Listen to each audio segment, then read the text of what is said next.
Welcome to the Genealogy Happy Hour, a place where new family historians can learn to document their family histories and celebrate their new discoveries. I'm Amy. And I'm Penny, and we're here to help you discover your family tree from the beginning. Welcome to episode 83. Today we're going to be talking about 3 Daniels going off to war, Penny? Yep. Which war? Civil War. Oh, excellent. All right. But first, do we have wine?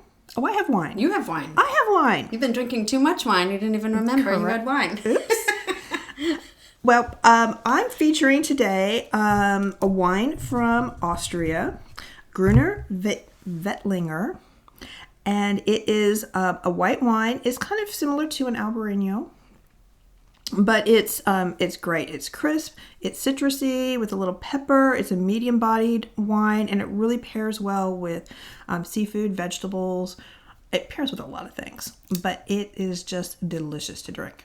Is this because you were Possibly there? Possibly, and I had maybe 1 or 2 bottles while I was there. Okay. And maybe visit a vineyard while I was there. But Did you?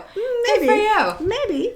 I was on vacation. I'm a little jealous. Anyway, so Gruner Veltliner is a wonderful wine from Austria. All right. Good to know. The sponsor of today's episode of Genealogy Happy Hour is newspapers.com, the largest online newspaper archive. Newspapers.com is your ultimate resource for discovering your family's history. Explore more than 800 million newspaper pages in their vast collection spanning 3 centuries. Newspapers.com is your gateway to exploring the past, with papers from the US, UK, Canada, Australia, and beyond.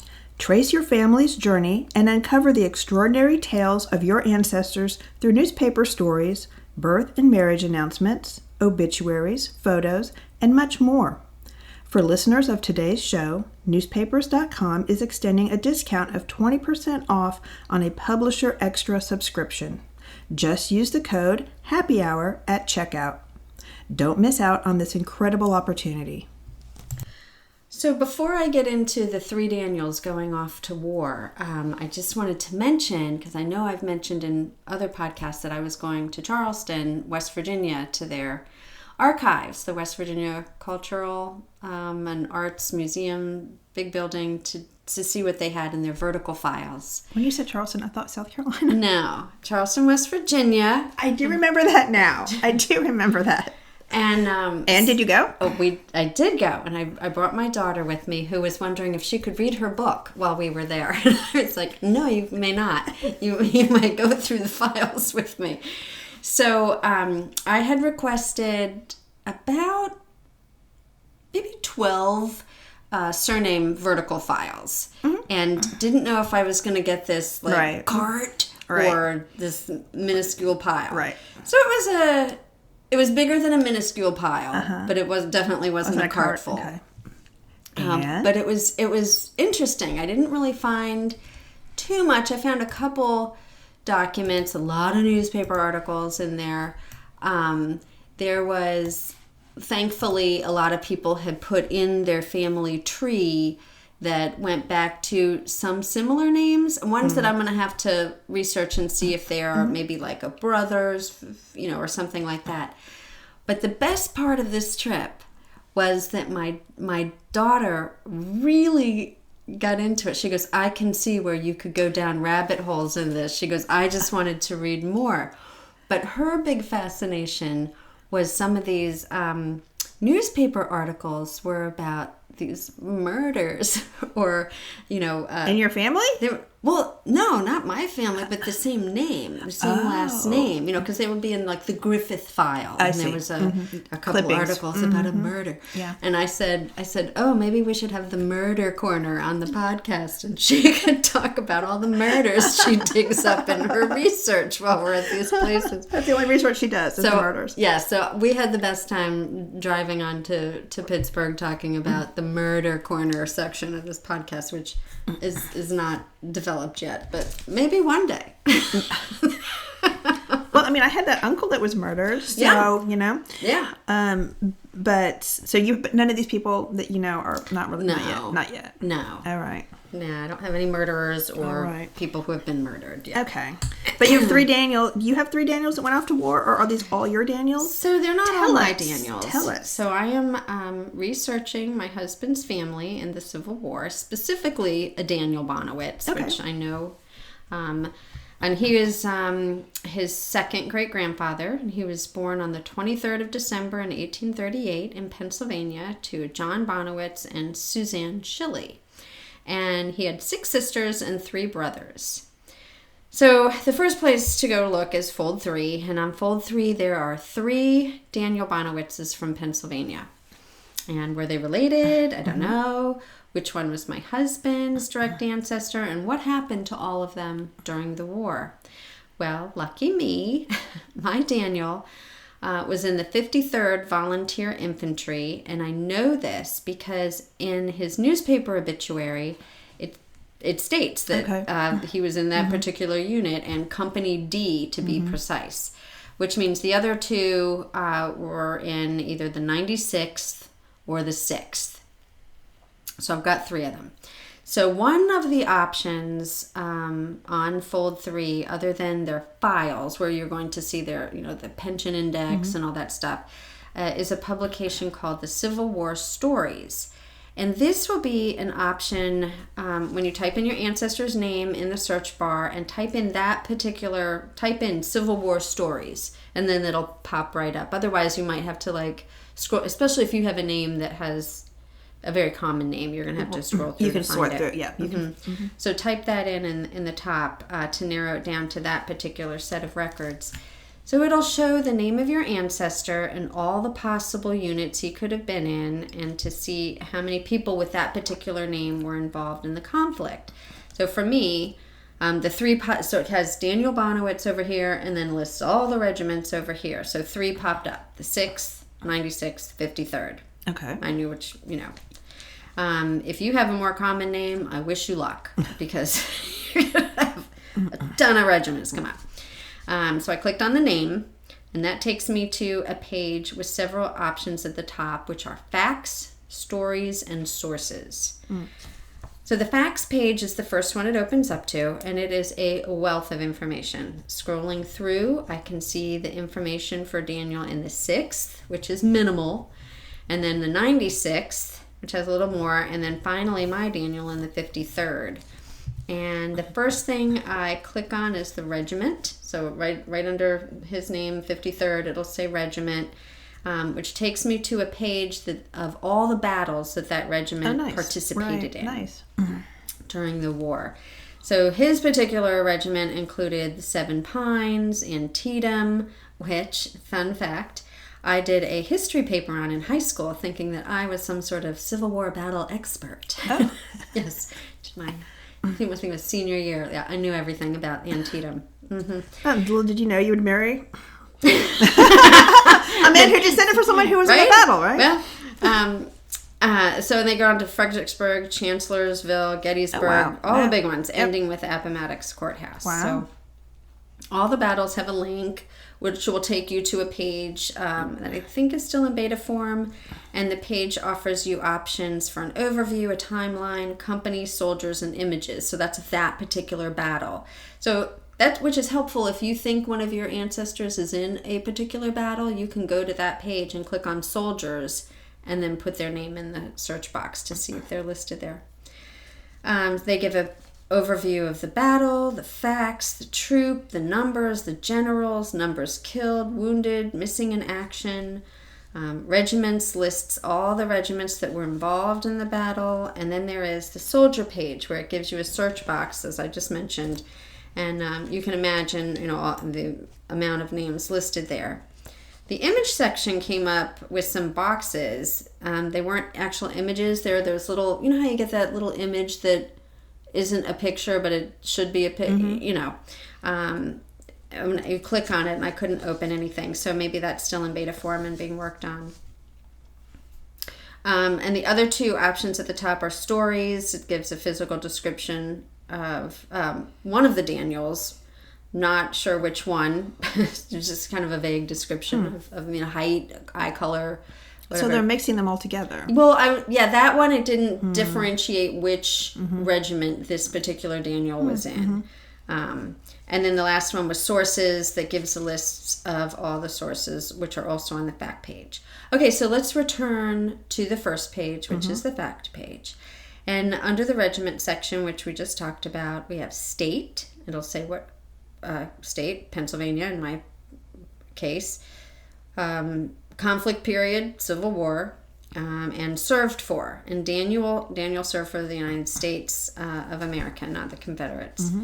Right under that, it'll say sources. And for this, Daniel had 5 sources, and which are all ancestry documents. So I could click on each one of those and look them up. But luckily, when I open that up, it gives a list which includes, for Daniel, a muster roll, records and profiles, veteran schedule, and then 2 other documents that link to Ancestry Civil War soldier files.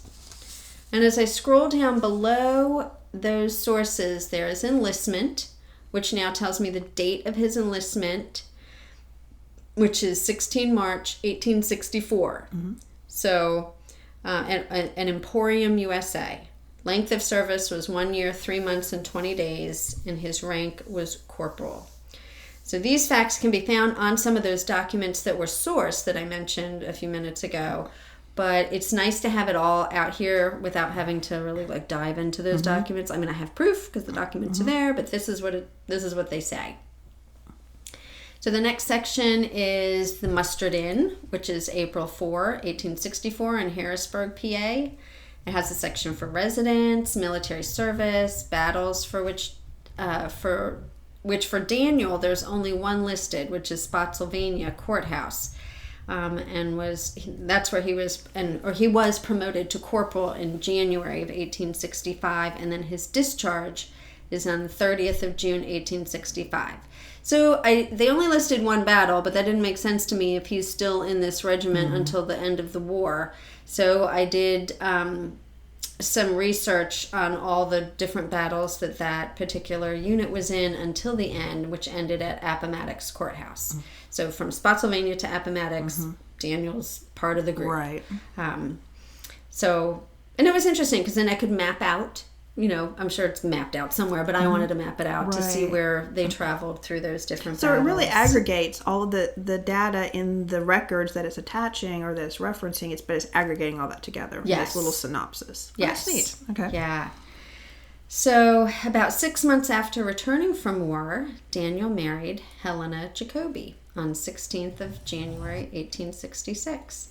I could not find a marriage record for them, but I did find a notice in a paper at newspapers.com. The happy couple did not waste any time, and their first son was born, George, was born in October. Oh. And they went on to have 3 more boys and 3 more girls, and Daniel lived to be 62 years old.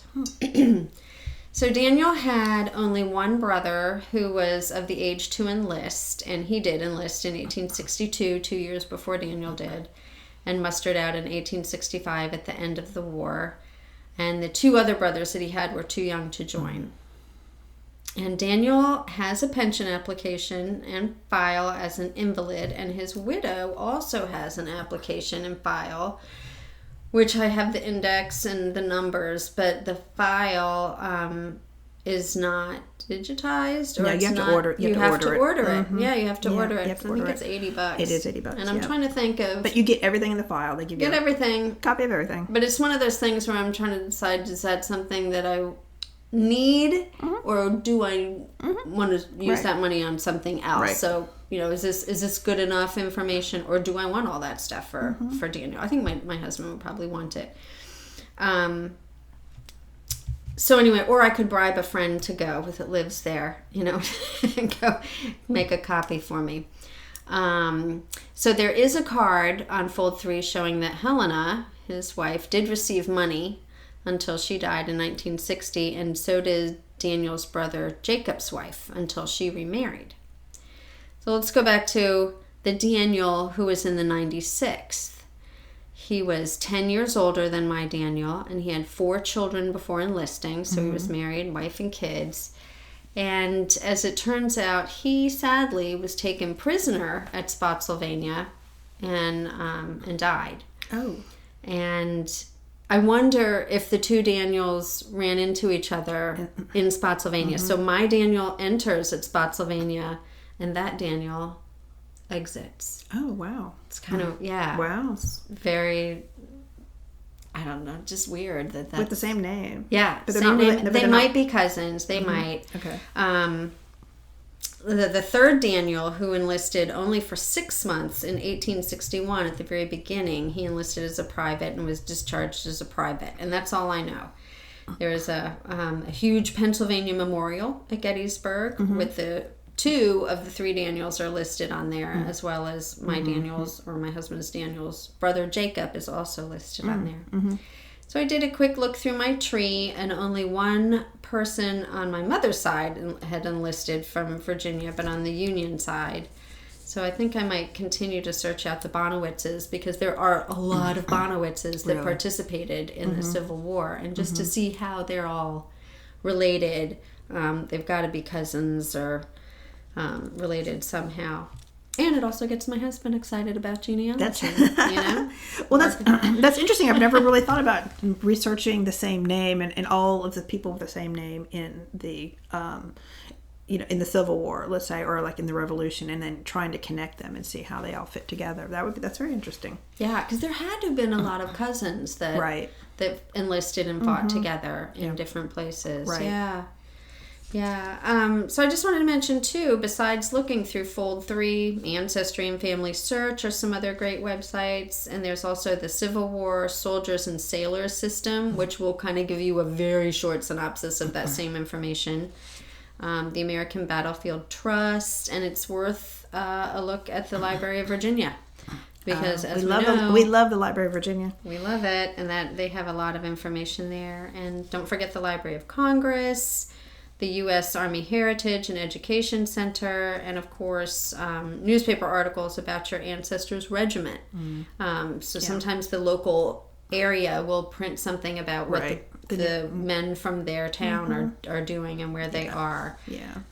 So I did find a few updates about the 53rd in the local newspaper, which is interesting. They didn't put anybody by name, but they just kind of said where the unit was and what was happening and what battle they were in. Oh, cool. That's neat. Very neat. Yeah, so that's another use for newspapers.com if you need to get your subscription to that. Well, and that's interesting on the Fold 3, that how they're aggregating those people to, the information together. So, and you said that's still in beta? Yeah, okay. I think it did say beta at the top. And I'll have to check that out. But it was really interesting. Yeah.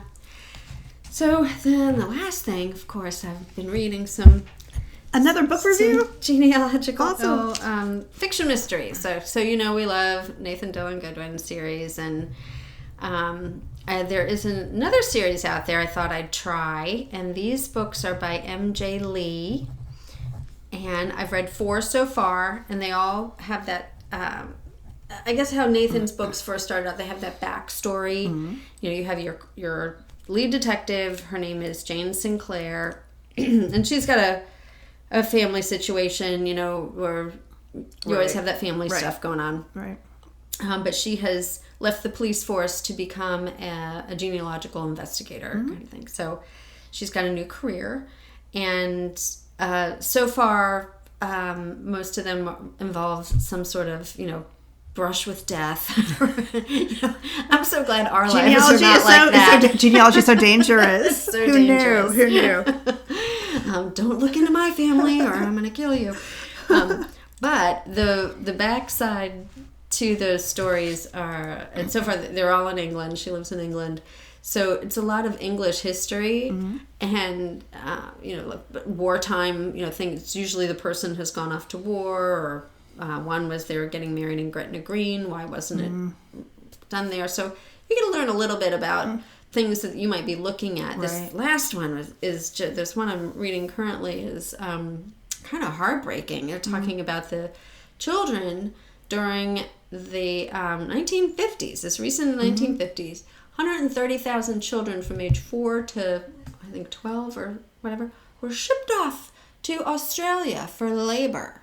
4-year-olds. Wow. Shipped off. Wow. Because they thought they were, or they thought, and of course the Catholic Church is involved, the nuns and the priests have something to do with that, at least in the story. They're the ones, because they're in charge of the orphanage. Oh, right. So they think the children are orphans, but in this particular story, the mother wanted the son back, but she couldn't do it yet. Sure. But meanwhile, he's shipped off, and gone, Australia.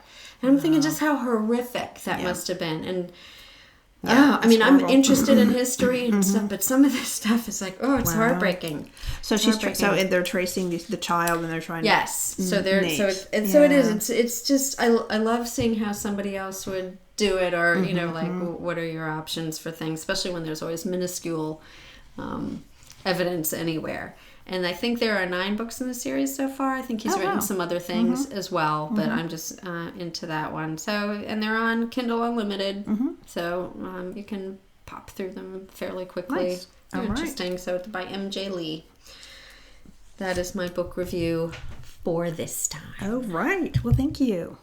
All right. Well, yeah, keep doing that. Looking at the Daniels and see if you can connect any to your Daniel. Yeah. That's really cool. See how that big family tree of Bonowitzes were in the Civil War. Go. Until next time. Cheers. Thank you for listening. Please email us with any questions or comments at genealogyhappyhour@gmail.com. Visit our website, www.genealogyhappyhour.com, for additional resources, books, and wines. Don't forget to drink responsibly. And never drink around genealogical documents.